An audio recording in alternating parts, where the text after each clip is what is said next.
É isso aí, Campus Party Portugal, que dia animado, que beleza de sábado, estou muito empolgado com essa edição, tá tudo lindo, tudo maravilhoso. Muito obrigado pela audiência de vocês, nós estamos muito felizes de estar aterrissando em terras portuguesas e fazendo uma Campus Party maravilhosa.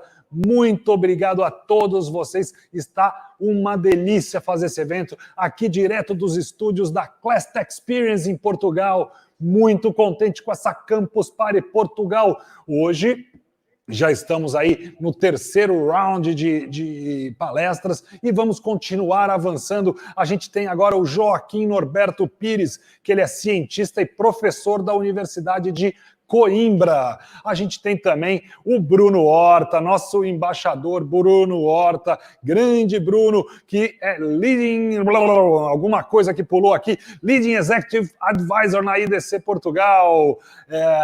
Temos também um debate aqui com a Ana Rúbia Torres, com a Beatriz Luz e o Daniel Carvalho, lá no palco do Green Deal. E temos também um debate no Joy of Life, que é o Moacir Avelino Alves Júnior, que é de esportes lá do Brasil, com o Ramiro Teodósio, que é o CEO de esportes da FTW. Um belo debate aqui, como fazer negócios entre Brasil e Portugal. Vai ser muito legal.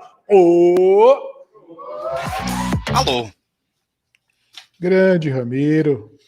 Tudo bem? Tudo bom, meu querido? Como estás? Tudo ótimo.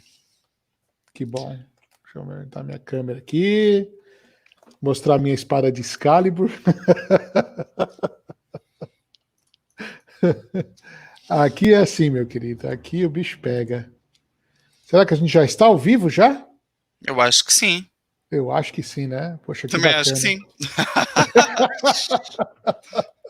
Já estamos ao vivo, já. Já estamos ao vivo, o Tonico já passou. Que bom. Então, prazer aí estar com você, meu querido amigo Ramiro.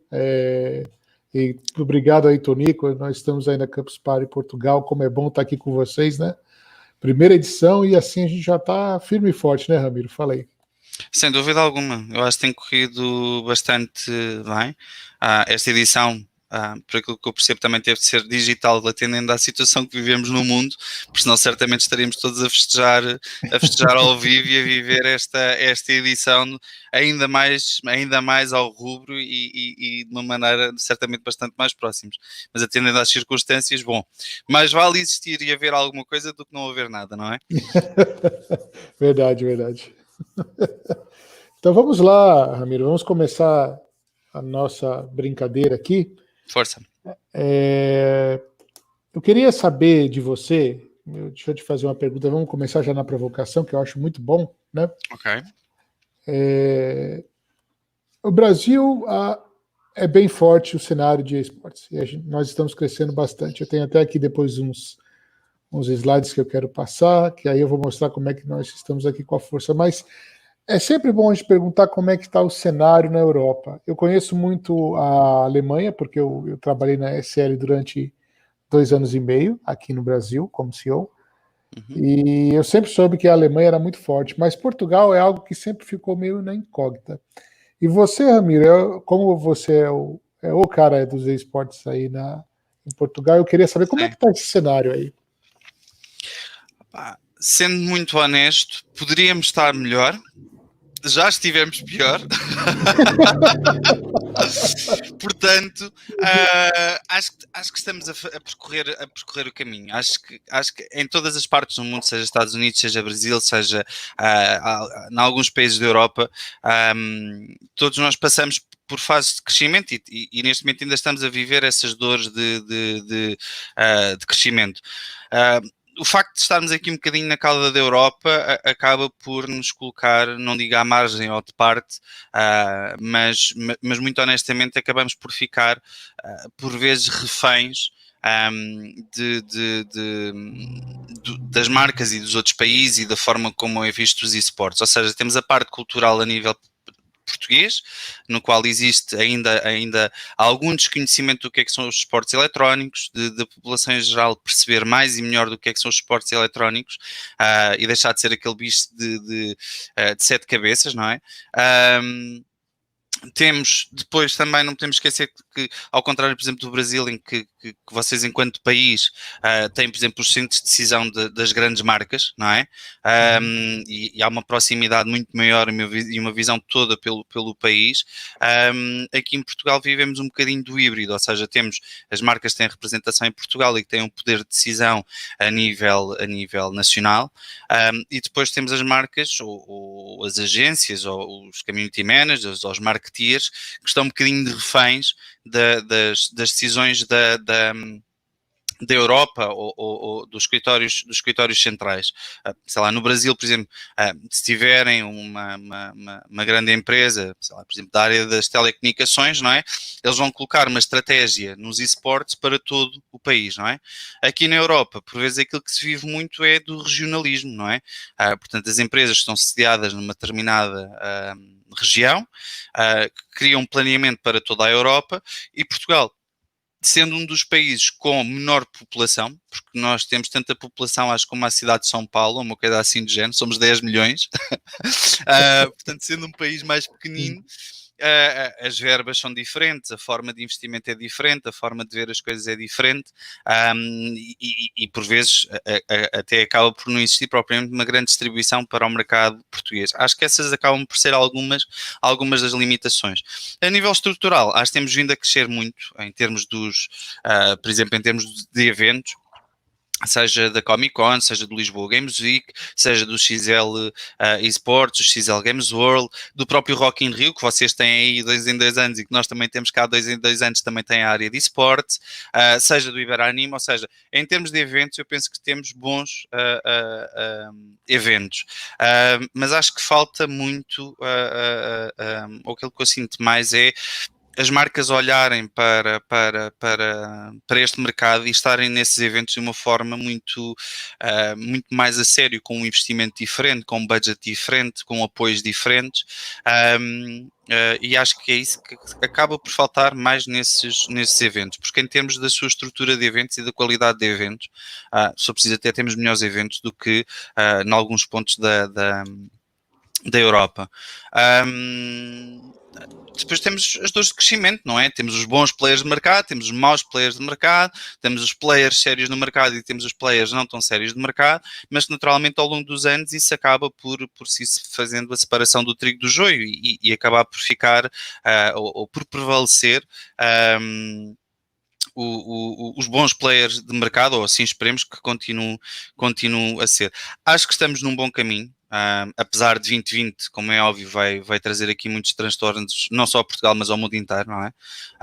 Com esta questão do novo coronavírus, mas eu acho que podemos todos sair mais fortes desta situação. Aliás, valorizar ainda mais os eventos, valorizar ainda mais os esportes eletrónicos, o social, o competitivo, os grandes palcos, o grande espetáculo, o também perceber a importância que no fundo que este desporto tem, não é? Porque acaba de ser, apesar de ser eletrónico, é um desporto eletrónico, não é? É um desporto, aliás, e que durante esta fase foi dos desportos que se manteve de alguma forma ativa, seja na esfera do entretenimento, seja na esfera mesmo competitiva. Tivemos grandes eventos, aliás a Blast de CSGO continuou a existir, a DreamHack, e a nível nacional também todas as ligas e todos os eventos cumpriram com o calendário.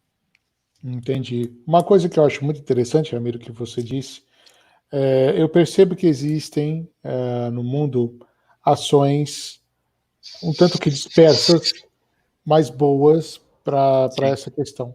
Eu percebi assim, quando eu estava na SL e eu vi o que aconteceu com aquela cidade Katowice, Sim. que de repente se tornou a meca do esporte do dia para a noite, Certo. O governo ajudou muito. A StarLadder, quando o governo de Malta abraçou, por sinal, Malta abraça cada vez mais os esportes. Praticamente toda semana eu recebo alguma coisa do governo de Malta que está acontecendo por lá. Já deu para perceber que eles mudaram bastante o foco. Certo. Aqui no Brasil está acontecendo uma coisa muito interessante. Por exemplo, nós temos o Banco S2, que ele patrocinava 2 times de futebol, 2 times grandes de futebol aqui do Brasil, e eles partiram para 2 times grandes de esportes eletrônicos. Eles literalmente tiraram o patrocínio que eles tinham no futebol para colocar em esportes. Eu acho que isso é uma tendência que vai acontecer cada vez mais. Concordo com você que as marcas elas ainda têm uma visão um pouco míope para o esporte eletrônico. Certo. Aqui no Brasil ainda temos alguma vantagem, porque eles já estão começando a perceber que isso movimenta muita gente e que o engajamento é muito grande, né? Mas isso já está mudando. E eu acredito que daqui a não sei agora, porque eu acho que o Covid ele atrasou muito dos nossos termos por aqui. Certo. Mas eu acredito que daqui a 2 anos, quando tudo voltar a se normalizar, eu acredito que o ano que vem nós vamos ter uma corrida à volta da normalidade, os esportes eletrônicos vão estar muito em alta, porque eles começam a descobrir que os esportes eletrônicos também eles não são tão afetados por qualquer tipo de doença, ou como no caso o Covid, porque as pessoas jogam em casa, elas podem jogar em casa. E tem uma outra gama muito grande que no final desse debate eu vou te fazer um convite muito bacana, eu acho que você nem esperava. Ok, não. Se é para ir ao Brasil agora não posso, mas espero ir um dia. Espero mesmo ir um dia. Existe um cenário muito forte, também está crescendo muito, que são os esportes universitários. Esses esportes universitários, pelo menos aqui no Brasil, eles são extremamente fortes, e lá fora também. E esse é um outro cenário que as marcas querem estar dentro, gostam, que é a parte universitária, né?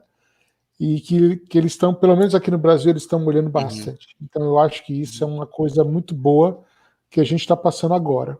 Mas assim, o que mais às vezes me amedronta é porque os budgets, ou seja, a alocação de valor colocado de dinheiro de certas marcas para o esporte eletrônico é extremamente tímida. Você vê campeonatos milionários, você vê Valve fazendo premiações milionárias, mas é praticamente um crowdfunding da própria comunidade para a premiação do evento, né? As marcas ainda são um pouco mais tímidas aqui. Alguns lugares como China, que depois eu quero entrar nesse case interessante, porque aí eu tenho o case do meu amigo português lá que foi comigo jogar lá. Tá ficando muito interessante. Eles já estão investindo muito dinheiro. Na sua opinião agora, Ramiro, você acha que a timidez das marcas é por ser o mercado de esportes, pelo menos aí em Portugal, ser um mercado novo? Ou porque, de certa forma, eles ainda estão tímidos por ser assim, aquela questão de não saber exatamente o que eles querem? Eu acho que há vários pontos para responder a essa questão, porque é o seguinte, além de ser um mercado novo, eu acho que as marcas, as empresas, marketeers comerciais se habituam muito a trabalhar de uma determinada forma, ok? Já temos os mídia tradicional, temos a televisão, os jornais e etc. E as formas de publicidade, temos a criação de publicidade própria, os ads das marcas, não é? Que criam comerciais, imagens e as suas próprias redes sociais. E depois chega aqui uma nova abordagem, não é? Que é ter desporto a nível digital, ou seja, a nível eletrónico. E eu acho que ainda falta perceber, ou as marcas perceberem e terem essa sensibilidade de uma coisa que tu mencionaste e que é muito importante, que é a questão do engagement, não é? Uma pessoa quando está a ver televisão não tem como criar engagement com a marca. No fundo, a marca está a ser mostrada e não existe qualquer tipo de engagement, não é? Nós, durante uma live stream de qualquer torneio, campeonato, ou de um streamer, ou o que quer que seja, se uma marca, se um produto, se uma novidade, o que quer que seja, estiver a ser mostrada, o público pode interagir com isso, pode colocar questões no chat, pode ter respostas automaticamente e no momento sobre aquele produto, aquele serviço, o que for. E eu acho que as marcas ainda não conseguiram perceber muito bem como é que todo este universo dos esportes eletrónicos funciona. Se devem apoiar um evento, se devem apoiar um torneio, se devem apoiar uma equipa, se devem apoiar um influenciador, se devem apoiar um youtuber, se devem apoiar um streamer, ok? Acho que falta aqui um bocadinho de direção neste sentido e daí o investimento ser um bocadinho mais cuidado ou não entrarem a pé juntos ou não investirem logo muito dinheiro, que é irem sendo construindo cases, desses cases saem os relatórios e a partir daí perceberem o número de visualizações, o número de seguidores, o número de visitantes únicos e etc. E depois perceberem o real valor deste mercado. Acho que já é tempo de se acabar. em boa verdade, que as desculpas, ok? Já não existem desculpas para não existir um investimento sério nos esportes eletrónicos, porque existe a parte do competitivo, a parte do entretenimento, a parte do social, a parte da família, não é?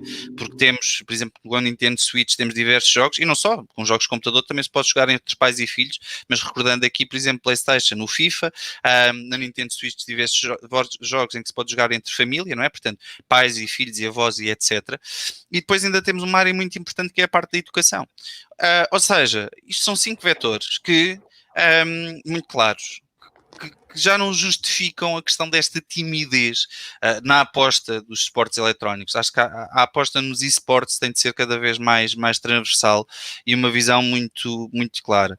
Mencionaste também a questão dos governos. Muito honestamente, o governo português não... eu acho que se for falar com o primeiro-ministro português, que é o António Costa, e se lhe perguntar o que é esportes, ele vai-me dizer que não sabe o que é. Não sei, mas a ideia que eu tenho é que se eu lhe for mencionar, António, esportes, gostas? E o António vai ficar a olhar para mim e dizer, Ramiro, esportes, não conheço, falo com um assessor meu, uma coisa assim já. É um bocado a ideia que eu tenho, não sei se é verdade ou não, mas eu acho que há um bocadinho também falta de visão do nosso governo, além do mais, como no Brasil vocês têm uma área costeira enorme, não é? Onde têm o bom tempo, onde têm bons espaços, as boas venues e etc. Aqui em Portugal nós temos uma costa também enorme e temos espaços brutais, que não têm outro nome, para fazer grandes eventos, seja eventos do competitivo, seja eventos na área da formação, seja eventos com os próprios municípios. Eu acho que falta ter esta visão, não é? Por exemplo, Portugal recebe o Web Summit, como certo saberás, e há o investimento da própria Câmara Municipal de Lisboa, eu não sei se o Governo está a não, mas pelo menos da Câmara Municipal de Lisboa, para ter cá o Web Summit. Até que ponto é que não faria, e que traz e mexe com milhões de pessoas que acabam por vir visitar o país, não é? Até que ponto é que também não faz sentido termos cá grandes finais, sei lá, de League of Legends, de CSGO, de Dota 2, de Rocket League, de FIFA e etc. Porque o país tem tudo para receber esses grandes eventos. Além de sermos um país barato, não é? A alimentação cá é barata, a estadia é barata, ou seja, não somos propriamente um país em que, quanto é que custa por noite? 200 ou 300 euros, não sei quanto é que em reais, mas será à volta de 2.000 ou 3.000 reais, uma coisa assim do género, não sei. Não, consegues ter noites por cá desde 50 euros, portanto, uma alimentação consegues ter um bom almoço por volta dos 7, 8 euros, também não sei quanto é que é em reais, desculpa. Mas é muito bom. Mas pronto, 7, 8 dólares, vá, ok? Uhum. Se calhar para que o euro não está muito, muito distante do dólar. E eu acho que temos todas as condições reunidas, da mesma maneira como o Brasil também tem, e acho que vocês têm vindo a aproveitar isso muito, muito bem. E acho que falta é aqui um bocadinho mais do empurrão. Aliás, a clarear as ideias e perceber um caminho aqui dos grandes centros decisores. E perceber, vamos pegar nisto, vamos apostar nisto, vamos fazer, vamos acontecer. Vamos ver quem é que já cá está. Vamos ver onde é que podemos trazer um valor acrescentado, fazer ainda mais e melhor, porque eu acho que já era uma altura, e que se muitos dos governos já estivessem todos na mesma página, não é? A auxiliar neste sentido também, não a estar o governo a toda a hora a mexer nisto, não é? Porque nós também sabemos quanto mais o governo às vezes faz, pior faz, mas a dar pelo menos o aval, não é? E que se calhar já teríamos circuitos internacionais, como temos, por exemplo, do League of Legends, não é? Em que temos os regionals, portanto as ligas regionais, ainda temos a Liga Europeia, a Liga, aliás, temos a CBLOL, não é? No Brasil também, temos a NALCS, e que estes circuitos já fossem todos eles feitos de uma forma diferente. Se fosse quer na área da formação e desenvolvimento, ou seja, para o secundário e para as universidades, quer na área do competitivo e profissional. Então, você disse algumas coisas interessantes aqui. Eu só te peço perdão, porque eu anoto tudo. Então força, sem problema. Você está na minha mira, Ramiro. Boa. Tudo bem. Também está gravado. Alguma coisa, olha, fica para o histórico futuro. Exatamente. Então, assim, eu quero te dizer uma coisa. Isso eu posso dizer para você que eu trilhei um caminho aqui longo nesse sentido, mas eu aprendi como chegar lá em certos atalhos. Nós podemos te ajudar nesse sentido, porque você disse uma coisa interessante, faltam grandes eventos, ok? Certo. Eu acho que é o primeiro grande passo que você tem é ter um grande evento. Eu faço parte agora da CEX, que é a College Exports Expo, que é um evento mundial de esportes eletrônicos, e obviamente a gente quer que Portugal esteja nesse roteiro, e você e o Tonico aí estejam comandando. Já falei com o Tonico, e você já é o convite que eu já tenho ali fazer agora. Boa. A CEX é muito interessante porque ela realmente é grande. Hoje ela está em 4 países. Ela está no Brasil, na Índia, nos Estados Unidos e na África. Então, assim, para o ano que vem, nós queremos colocar Portugal, Itália, México e Espanha. Esses são os países que a gente está querendo colocar. E Alemanha também. Esses são os países que a gente está querendo colocar. Então, isso já é uma conferência junto com o campeonato. No Brasil, a gente já vai ter agora essa primeira grande conferência mês que vem. São 8 jogos que a gente está tendo nele, Valorant, Free Fire, são todos jogos grandes. League of Legends, Counter-Strike. E assim, depois o que a gente vai fazer? A gente vai procurar um país sede, a final vai ser nos Estados Unidos, mas a gente vai procurar um país que possa, digamos, ser o hosting desse grande evento. Portugal pode ser um deles. Aí entra a segunda questão. A primeira questão é um evento grande, provavelmente a gente já tem, então a gente já pode conversar isso depois e a gente pode anunciar isso aí em Portugal, que vai ser muito legal, né? Então é uma conferência bacana. O segundo é apoio do governo. O que você disse foi a maior verdade que eu já escutei e que eu já estou acostumado a saber. Se eles não atrapalharem, já é muita coisa. Certo, exatamente. Se eles não atrapalharem, já é muita coisa. Mas o governo, às vezes eles tendem, por politicagem, a escutar pessoas que não são do ramo. Aqui no Brasil existe está acontecendo uma coisa muito interessante, que o governo está muito atrás de federações e confederações, que ninguém sabe, nem o cara nunca trabalhou com esporte eletrônico, a pessoa não tem ideia nenhuma de como isso funciona. Acontece e que agora mesmo cá. Acontece mesmo aí? Então Acontece. é sempre assim. É a federação da federação. Aqui no Brasil nós já temos 4. Boa. Nenhum, Portugal tem 2. Não, mas Mas se calhar para o ano já aparece a terceira e se calhar daqui a outro ano aparece a quarta, mas sim. É um problema ou uma solução geral, mas sim. Então, assim, a grande verdade é que esse tipo de empresa que surge para a única intenção de pegar dinheiro do governo ou pegar dinheiro de alguém, é que quando eles fazem essas conferências, quando eles falam com as pessoas, dá para se perceber muito bem que eles não entendem nada do assunto. Não somos como nós, que já vivemos isso. Vivemos. Cá acontece o mesmo. Já acontece o mesmo. Assistimos a conferências em que no momento estão a dizer, sei lá, por exemplo, percentagens em que primeiro são 10%, no final da conferência já são 90%. Portanto, quem foi ver a conferência do início ao fim pensa assim, então, mas afinal é 10% ou é 90%? Afinal, em que ponto é que estamos? Portanto, isso já é algo que infelizmente acontece cá, porque muito honestamente eu acho que o mercado não precisa disso. Aliás, isso é péssimo para o mercado. Demonstra o amadorismo do mercado, demonstra a fragilidade do mercado, que é ter esse tipo de pessoas, entidades, o que quer que seja, a tentarem pegar numa coisa que já foi pega há não sei quanto tempo atrás. Não faz qualquer tipo de sentido. Deve-se trazer sempre sim a um valor, trazer um valor acrescentado, não é? Se entramos em algo, não é?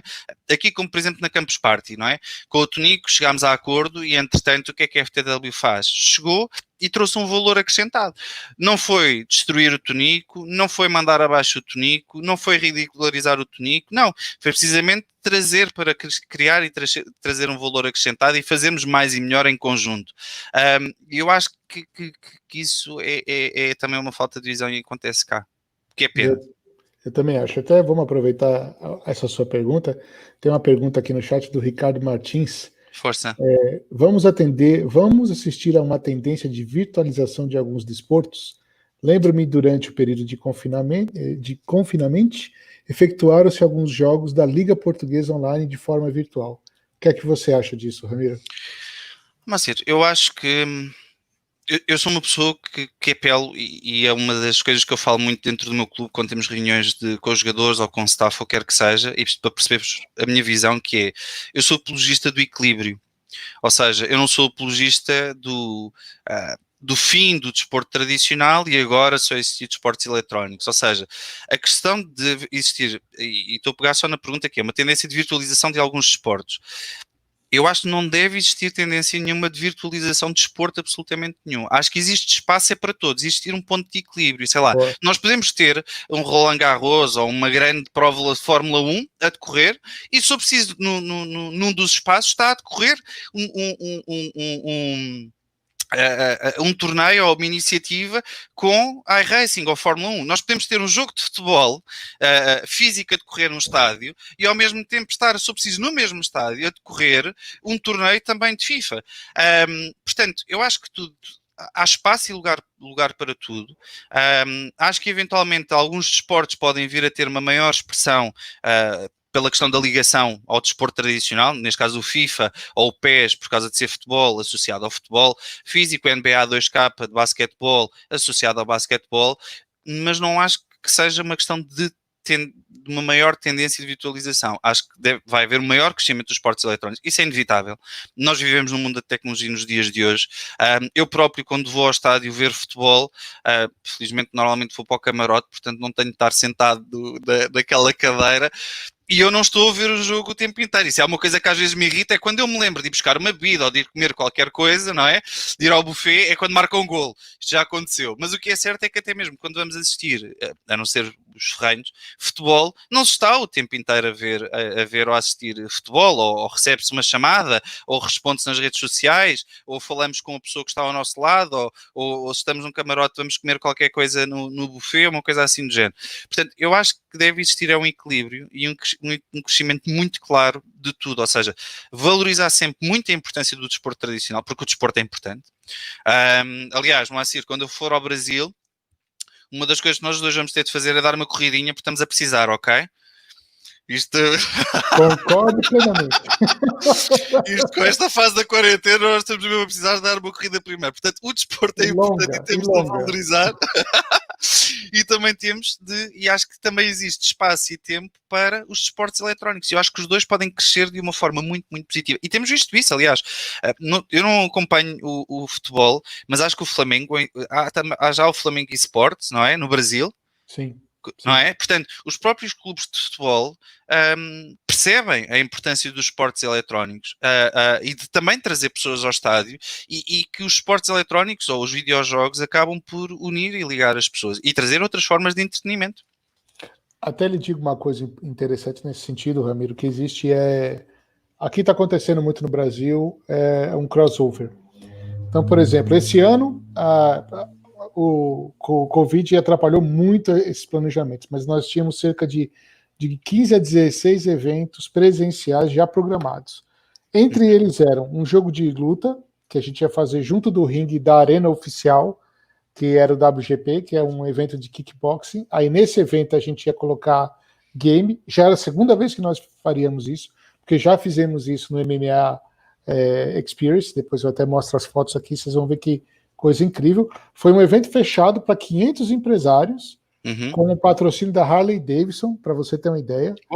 Harley Davidson, entre outras marcas. E tinha eu gosto de ver as motas, mas não gosto de motas. Eu gosto de as ver, mas não gosto de as conduzir nem quero andar. Mas para você ter uma ideia. Aí nesse mesmo evento, nós conseguimos o patrocínio da Lenovo, que é completamente diferente de Harley Davidson. Mas eu acho que foi a única vez, e a primeira até agora, onde duas marcas tão diferentes convergeram no mesmo evento. Então, isso para você ter uma ideia do que foi de um evento de luta com isso. A segunda parte, que era a parte de corrida, de carro de corrida, nós íamos ter no Autódromo de Interlagos aqui no Brasil, enquanto tivesse o prêmio de Fórmula 1, a gente ia correr a Fórmula 1 virtual também. Inclusive, o que estava acertado é que o campeão da Fórmula 1 iria entregar o troféu do campeão virtual da Fórmula 1. Sim, ia ser sensacional isso. Claro, então, e isso mostra muito a força que o esporte eletrônico tem nesse sentido. E aqui no Brasil, essa convergência já está ficando muito forte, né? Então, eu até me recordo bastante que a maioria das grandes questões de esporte estão sendo compradas por empresas de mídia. Por exemplo, a MTG comprou os direitos da Fórmula 1. Comprou os direitos da ESL. Por quê?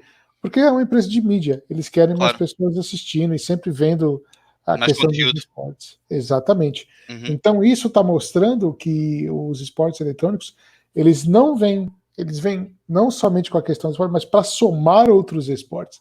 Isso está ficando cada vez mais claro. Esse ano, antes da pandemia, eu estava na Alemanha, na Expo Munique, que é a maior feira de esportes no mundo, né? São 8 pavilhões, um negócio gigante, que é na Messi Multim. O pavilhão 8 era totalmente dedicado à parte digital. Só lembrando que no ano passado não existia esse pavilhão e não existia essa parte digital. Okay. Eu acredito que a tendência é justamente isso crescer cada vez mais. Para o ano que vem, a gente já tem um acordo com eles que nós vamos fazer etapas de corrida virtual, inclusive com um jogo como Rocket League, e nós vamos levar os campeões do Brasil para lá, para disputarem, e de FIFA também. Então, esse crossover entre luta, basquete, corrida futebol, e os próprios esportes está muito forte. Sim, e eu acho que essa tendência é cada vez maior. Isso eu concordo plenamente. Aliás, eu acho que é que numa fase inicial criou-se uma espécie de eu não sei se guerra, se ciúmes, não sei até que ponto é que as pessoas que estavam nos esportes tradicionais consideraram que os videojogos eram uma ameaça, estás a perceber? E que se calhar por causa disso colocaram muitas reticências, com muito medo e etc. Espero eu, e acho eu que nos dias de hoje já percebem que não tem nada a ver e que devem precisamente haver esse crossover e deve precisamente crescerem em conjunto e que até podem ganhar muito mais, porque os videojogos, por exemplo, em relação aos clubes de futebol, trazem uma massa adepta muito mais jovem que neste momento os clubes de futebol já não conseguem captar, porque se antigamente muita gente vivia do futebol ou de gostar de assistir a ver futebol, nos dias de hoje a tendência é de crescimento, não é de crescimento das visualizações dos mais jovens em futebol. E quando digo mais jovens, estamos a falar maioritariamente entre os 16, 25, ou os 16 até mesmo 30. E acho que os esportes eletrónicos podem, se tiverem essa capacidade de inteligência de ver e perceber, de precisamente canalizar toda essa mancha de jovem para serem precisamente os futuros adeptos, porque eu acho que aquilo que acontece muito nos dias de hoje, e está a ter acontecido também a ti, é que foi o seu pai ou foi a sua mãe que quase lhe disse, deves ser do clube X, ou deves ser do clube Y, ou deves ser H, não é? E que acabávamos por ter de ver futebol, porque eles estavam a ver futebol porque só havia uma televisão em casa, não é? Nos dias de hoje, se o pai ou a mãe tiverem a ver futebol porque gostam de futebol, ok, a gente liga ao computador, liga ao tablet, liga o telemóvel, liga o que quer que seja, ligamos outra coisa qualquer, já pá, vê para aí futebol, eu não quero saber absolutamente nada disso. Ou seja, acaba por existir menos aquela imposição do gostar de futebol, também porque nos dias de hoje, e felizmente existe muito mais coisas para assistir, para ver e etc. E se nessas coisas é precisamente os videojogos, uma delas, não é? Então, se juntarmos o útil ao agradável, os dois mundos ficam a ganhar. Eu também concordo plenamente contigo. E aí você me faz relembrar de uma pergunta muito importante. Força. Isso eu quero saber de você aí. E só para deixa-me só fazer aqui um parágrafo. E só para você, para quem estiver a assistir, nós não falámos antes. Eu não sei que perguntas é que vinha. Não está nada, é verdade ou é mentira? Não estava nada preparado, pelo menos da minha parte. Eu vi completamente de ok, mas assim que é bom. Vou-me entregar ao Leão Moacir e o Leão Moacir pergunta o que quiser. Força. Não, mas eu já tenho algumas pautas que eu tinha preparado. Eu sempre venho preparado. Inclusive, essa era uma pergunta que eu queria saber muito aí de Portugal. Sim. No Brasil, nós passamos uma época, ainda passamos, na verdade, onde dizem que os jogos incitam violência, toda essa promoção negativa. Por exemplo, se acontece um incidente aqui... A culpa é dos videojogos. Certo. No Portugal acontece a mesma coisa ou não? Cá, é assim, até hoje, primeiro, pelo menos que eu me recordo, assim de cabeça, nunca houve propriamente um crime violento por um jovem que tenha sido associado diretamente aos videojogos. Aquilo que muitos mídia portugueses acabam por fazer é, sei lá, houve aquela chacina nos Estados Unidos, acho que foi no Texas ou algures, de um jovem de 15 ou 16 anos que matou colegas, professores e etc. Matou umas 16 pessoas ou o que é que foi. E basicamente aquilo que os mídias portugueses fizeram foi amplificar essa comunicação. Foi dizer, aconteceu, e porque os videojogos são maus e isto, e o que quer que seja, e provocam violência e tudo mais. Portanto, não vivemos cá de algo que tenha acontecido cá, mas vivemos muito, alimenta-se muito a desgraça dos outros. É um bocado isto. Deve ser porque a nossa música tradicional é o fado, que é da saudade, que é da tristeza, então nós estamos sempre a viver as desgraças dos outros, eu preciso ainda mais. É uma questão cultural que eu nunca percebi. É sério, eu nunca percebi muito bem. Mas não se vive tanto isso. Obviamente que cá, depois nessa altura, houve debates e psicólogos e etc. E a dizerem, uns a dizer que efetivamente os videojogos promovem a violência, outros a dizerem que não promovem a violência. E aquilo que é a minha opinião é, nós vivemos num país, eu não sei como é que é nos Estados Unidos sei, mas não sei como é que é no Brasil. Em Portugal não se tem armas de uma forma fácil, ok? Não há licença de armas obtida de uma forma fácil. Eu sou advogado, eu posso pedir e tenho uma enorme probabilidade de ter acesso a armas de fogo. Não tenho necessidade porque o meu padrasto é militar e então já tenho as armas de fogo suficientes em casa, que nunca foram utilizadas. Mas não existe essa facilidade do acesso às armas de fogo, a não ser pelo black market ou whatever, pronto, pronto, você percebeu. Portanto, a nossa cultura não é de sei lá, de estar a assistir de forma recorrente a crimes ou homicídios com armas de fogo. E quer queiramos, quer não, se nós formos a assistir, ou formos a ver todas as maiores notícias que existiram houve um crime praticado e associam a videojogos, sempre foram com armas de fogo, não é?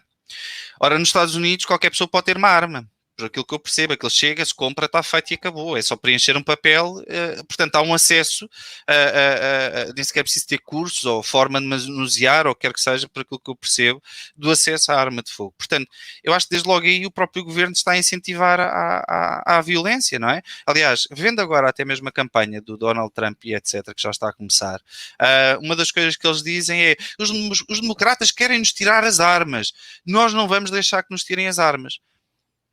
Mas afinal precisam de armas porquê? Mas não têm forças policiais? Mas qual é que é a finalidade da arma ou de ter a arma em si, não é? É que supostamente seria sempre a legítima defesa, então, mas estão em guerra, não é? Portanto, a minha opinião muito clara é, os videojogos não promovem a violência, de forma alguma. Aliás, eu conheço pessoas que eram violentas antes de jogarem mais videojogos e que deixaram de ser tão violentas porque perceberam que apesar daquilo ser digital, o impacto que no fundo aquilo tem, e que deixaram de ter necessidade de exteriorizar essa violência na vida real porque o acabaram por fazer no jogo. Estamos a falar de violência, não estou a falar de armas de fogo nem nada, de mera violência, de pancadaria e etc. Portanto, a minha opinião é totalmente contrária. Eu acho que para existir a apetência para a violência, ou para o crime, ou para provocar dano ou sofrimento nos outros, isso já tem de ver com problemas mesmo psicológicos. Problemas psicológicos ou sociais, atenção, seja a educação que tiveram, seja o meio onde viveram, seja aquilo que se habituaram, seja os exemplos que tiveram, seja dos pais, dos familiares, dos amigos ou do que quer que seja, mas mesmo assim ainda tem de existir a parte psicológica ou cognitiva, não é? Da pessoa que vive em sociedade e que percebe e consegue distinguir o bem do mal, não é? Portanto, o bem-vida é o maior bem que nós temos, não é? Não existe um valor superior ao bem-vinda, ao bem-vida, não é? Não há quase forma de atribuir valor à vida. Qual é que é o valor da minha vida? Qual é que é o valor da tua vida, não é? Se calhar as pessoas podem dizer que a minha vida vale €1 e há pessoas que dizem que vale todo o dinheiro do mundo, não é? Portanto, é o bem que deve ser mais protegida, é o bem-vida, não é? Logo aí se consegue distinguir o bem do mal, ou devem conseguir distinguir o bem do mal. Eu vi ainda há pouco tempo uma série muito interessante sobre serial killers. Eu gosto de ir vendo coisas sobre a psicologia, sobre, por exemplo, como é que foi a Segunda Guerra Mundial, a Primeira Guerra Mundial, história, e etc., estudos de psiquiatria e tudo mais. Existem estudos comprovados e whatever, feitos nos Estados Unidos de observarem e analisarem o cérebro de serial killers e de perceberem que há uma parte do cérebro subdesenvolvida, ou seja, não tão desenvolvida, ou até mesmo inexistente, não é? Que está relacionado com a empatia, não é? Com o respeitar o corpo da outra pessoa, o que é da outra pessoa, que nesses delinquentes ou nesses criminosos é inexistente ou não está devidamente desenvolvido. Portanto, não me venham dizer que é os videojogos que faz com que o cérebro perca tamanho naquele espaço e que faz com que o criminoso não tenha empatia. Mas acho que cada vez mais, aliás, o cérebro é uma das maiores incógnitas de todos os cientistas e do mundo, não é? Nós sabemos como é que um coração funciona, como é que as articulações funcionam e etc. O cérebro ainda continua a ser estudado. Havia, sei lá, estudos anteriormente diziam que nós utilizámos apenas 3 a 5% da nossa capacidade cerebral, agora supostamente já utilizamos entre 7 a 10%, portanto, o cérebro continua a ser uma incógnita para os próprios cientistas. Portanto, para mim, por exemplo, um psicólogo que não é cientista, dizer que na ordem social um videojogo tem ou promove um conjunto de reações químicas no cérebro, portanto que ele não percebe absolutamente nada porque não é a área dele, não é? Ou melhor, pode ter estudado alguma coisa sobre o cérebro humano, mas é psicologia, não é psiquiatria. Me dizer que os videojogos promovem a violência, eu acho que não faz sentido algum. Aliás, nem todos os videojogos são violentos.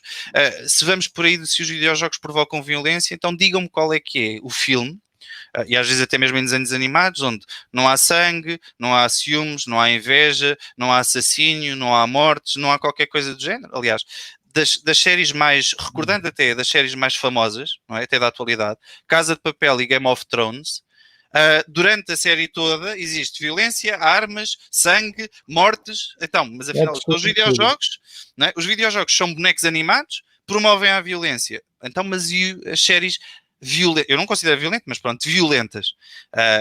Não é? É que se calhar houve muito mais pessoas que viram Game of Thrones do que se for preciso pessoas que jogam, sei lá, por exemplo, CSGO, não é? Ramiro, uma outra pergunta, já que essa para mim ficou bem claro, então, que ainda bem que em Portugal existe uma visão um pouquinho mais doce, né? Porque aqui realmente é uma luta isso, tá? Quando a gente começa a falar alguma coisa, aí já aparece aqui, mas é violência e pronto, aí já começou a misturar tudo. Aí a gente tem que explicar o beabá, etc. Deixa-me só dizer uma coisa, eu acho que o mundo precisa sempre de um bode expiatório, ok? De uma desculpa. Estás a perceber? Eu acho que é sempre aquela questão de matou porque é filho de pais separados ou porque a mãe o abandonou na infância. Matou porque ele jogava CSGO. Percebes? Acho que tem de haver sempre um bode expiatório, tem de se tentar sempre procurar uma razão e etc. E por vezes as razões mais fáceis são aquelas que não são fáceis de provar, não é? Eu dizer, fez um crime porque joga videojogos. Isto é fácil de dizer. Provar, muito dificilmente alguém vai conseguir provar alguma vez. Isso é verdade. Agora, de uma outra questão, partindo desse princípio, o cenário de jogos femininos em Portugal. Aqui no Brasil existe uma tendência muito forte e é muito bacana. Praticamente, assim, existe uma coisa boa e uma coisa ruim. Aí eu quero que você faça essa comparação aí em Portugal. A coisa boa aqui é que nós temos bastante cenário feminino com bastante campeonatos femininos. Temos o campeonato feminino de Free Fire, temos o campeonato feminino de CSGO, entre vários outros. A diferença ruim é que as premiações elas são geralmente mais baixas do que uma premiação para um campeonato masculino. Existe esse certo preconceito, inclusive aqui no Brasil sempre tem um debate nesse sentido, por que os campeonatos femininos pagam muito menos que os campeonatos masculinos, né? Certo. Como é que é este cenário em Portugal? Eu primeiro vou pegar nesse ponto, vou pegar do fim para o princípio, ok? Que é o porquê de se pagar mais aos homens do que às mulheres. Eu não acho isso justo e incorreto, atenção. Mas eu acho que tem a ver com uma questão cultural. Má questão cultural. Com a qual eu não concordo. Porque se nós formos a verificar, o mesmo se passa no desporto tradicional. O desporto masculino, não é? Eu não sei como é que se chama, Brasileirão? A primeira liga eu vou saber lá uma coisa. Pronto. O Brasileirão, não é? De certeza tem muito melhores prémios do que a liga que exista de futebol feminino, não é? Portanto, eu acho que desde logo vem aí muito de uma associação masculina ao desporto. Mas eu acho que aí o papel... como é que eu ia dizer isto? O investimento é sempre feito pelas massas, não é? Se eu tiver mais visualizadores num determinado desporto ou numa determinada área, é onde eu vou gastar mais dinheiro. Se eu tiver menos pessoas, vale menos dinheiro. Portanto, eu acho que o papel deve existir a oportunidade às mulheres, e os homens têm de ajudar nisso também, os principais decisores também nisso, mas é das próprias mulheres crescerem mais, se afirmarem mais, demonstrarem que também têm espaço, seja no esporte tradicional, como já acontece, muito caracteristicamente, por exemplo, no atletismo é onde eu assisto mais ou pelo menos historicamente aquilo que eu me recordo mais, por exemplo, como a Rosa Mota, que muito conhecida a nível nacional e internacional. Eu acho que deve existir sempre mais a oportunidade para a afirmação e as próprias mulheres se afirmarem no desporto. Eu acho que é algo que ao longo do tempo, eu não vejo a questão como uma questão de machismo, percebes? Eu não acho que seja uma questão de porque preferem ver homens a jogar do que mulheres. Eu acho que não é uma questão de preferir, acho que não é uma questão de este não há espaço para as mulheres, percebes? Acho que não é uma questão de machismo, acho que é mesmo uma questão de análise de mercado. E acho que quanto mais crescer o mercado feminino, mais o próprio mercado feminino vai ter mais capacidade. E uma das coisas que eu também sou muito apologista é de que as mulheres devem fazer parte dos circuitos profissionais, porque repara, nada te impede de estar nas principais competições dos homens, que não são dos homens, porque uma mulher pode lá estar, não é? Tu tens os campeonatos normais, nada te impede que as mulheres lá estejam. Nos campeonatos femininos, os homens não podem estar, não é? Mas nos campeonatos normais, nada te impede de, por exemplo, aí na CBLOL, não é?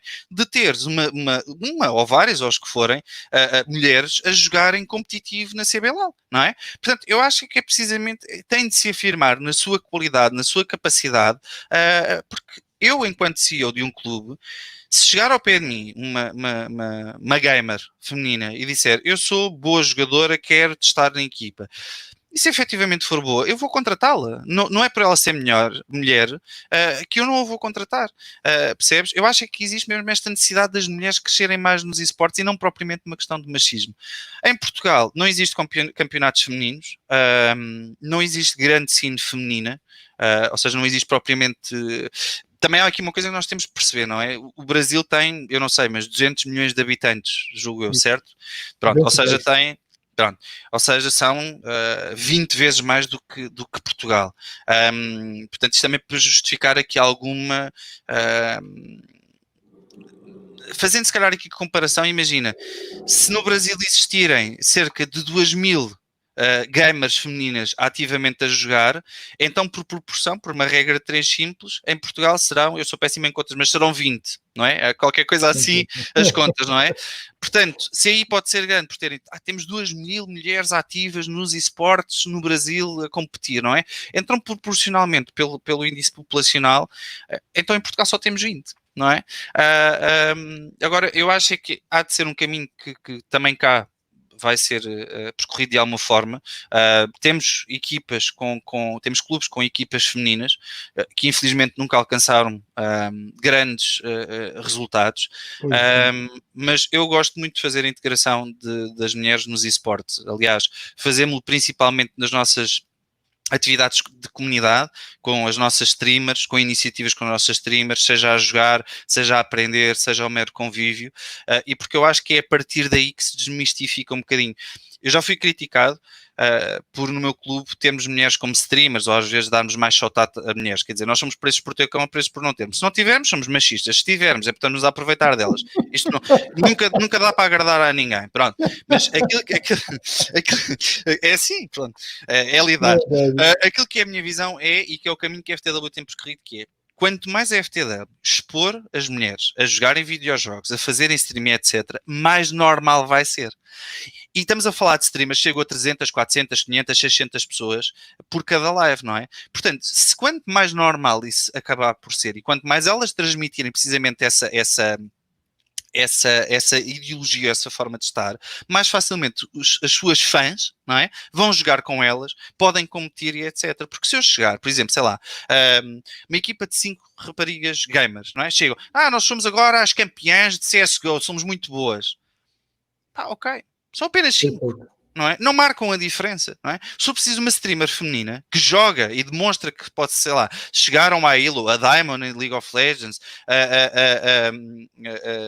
elevados ranks no CSGO, que agora me estou a Legendary, Eagle, ou como é que se chama?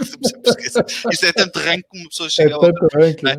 Mas se uma streamer sozinha chegar a 400 ou 500 pessoas e demonstrar que pode ser boa naquele jogo, tem um efeito muito maior e muito mais positivo a nível transversal para toda a sociedade e para todos aqueles que a seguem, do que 5 gamers a dizerem somos uma equipa feminina. Ok? E este tem sido o caminho que a FTW tem vindo a fazer, até surgir precisamente a oportunidade de, ok, já temos aqui um bom universo feminino, já temos aqui formas de criar boas competições, uma maior regularidade, uma maior exposição, então sim, agora podemos passar para a parte competitiva. Nos dias de hoje, muito honestamente, eu acho que não se justifica. Justifica-se fazer torneios pontuais, ou seja, ativações pontuais para o mercado de female e só female, mas ter algo muito regular, muito honestamente acho que não vai correr bem, porque acho que o país ainda não está preparado para isso. O país, entenda-se, o país no lado do mercado feminino. Eu até vou aproveitar isso que você falou, que é bem bacana. Eu tenho uma amostra aqui, eu vou dividir a tela, né? Força. Então vamos ver se o Tonico tá, né? Se o Tonico tá atento aí, Tá né? atento. Tá atento, né? Eu acho que consegue ver minha tela agora? Sim, tá lá. Tá lá, então assim, a gente está montando, aqui é a empresa que a gente montou aqui no Brasil para fazer essa questão, mas o que eu quero mostrar mesmo é essas questões de números até, eu não quero mostrar do Brasil, que eu quero falar mundial, né? Nós temos aqui praticamente, essa aqui é obviamente da Newzoo, né, que hoje é uma das que mais tem pesquisas, né, e mostra que os games no mundo todo são praticamente 201 milhões de pessoas, né, jogando. É bastante gente. O Brasil é praticamente o terceiro maior mercado, com 75 milhões de jogadores. Até por isso que algumas empresas de fora queriam muito vir para o Brasil. E o que a gente percebeu é que essa audiência só cresce. Você imagina que hoje League of Legends está à frente de MLB, NBA e NHL. E está chegando perto da audiência da NFL. Né? Então você imagina o que está acontecendo nesse mundo de esportes. Né? No mundo inteiro, o que eles puderam perceber é que a audiência, tanto de espectadores casuais como espectadores hardcore, aqueles que gostam, ela cresce muito a cada ano. E isso eu pude ter uma experiência, Ramiro, extremamente interessante no Brasil, quando eu comecei a fazer vários campeonatos. Por exemplo, Crossfire aqui no Brasil é muito forte. De um ano para o outro, ele crescia 30% em matéria de audiência. Então, cada campeonato, você tinha de 30% a 40% a mais de audiência que no último. É muito grande, né? E agora eu acho que 2020 ainda está errado, porque com a pandemia ele aumentou muito mais. Claro. Né? Essa é a verdade. Aqui no Brasil, que eu quero mostrar uma coisa interessantíssima para você, as mulheres hoje aqui estão passando os homens, mas obviamente no mundo casual, ou seja, nos jogos de celular. Eu acredito que essa mesma proporção esteja acontecendo hoje também em Portugal, tá? Porque a mulher realmente ela joga muito mais casualmente. Certo. Então isso é bastante bacana, né? E aqui, se a gente começando a fazer essa pesquisa aqui, a gente percebe que assim os gostos não mudam muito. Então assim, o homem prefere rock, a mulher prefere pop, mas os números eles estão bem interessantes nesse próximos. sentido. Né? Certo. Então aqui, para você ter ideia, só o ano passado essas foram as marcas que investiram no Brasil em esportes eletrônicos. É muita marca. E você vê marca que não está acostumado com... Não é endêmica, não é? Não é endêmica. Harley Davidson é uma. Né? A grande maioria aqui é, mas, por exemplo, Submarino aqui é um site de venda, Shopping Info é um site de venda, Growth Suplementos é uma questão de aquele suplemento para musculação. Então tem muita empresa que está vindo para cá e está começando a mudar completamente essa... Como é que fala? Eu vou parar visão. agora.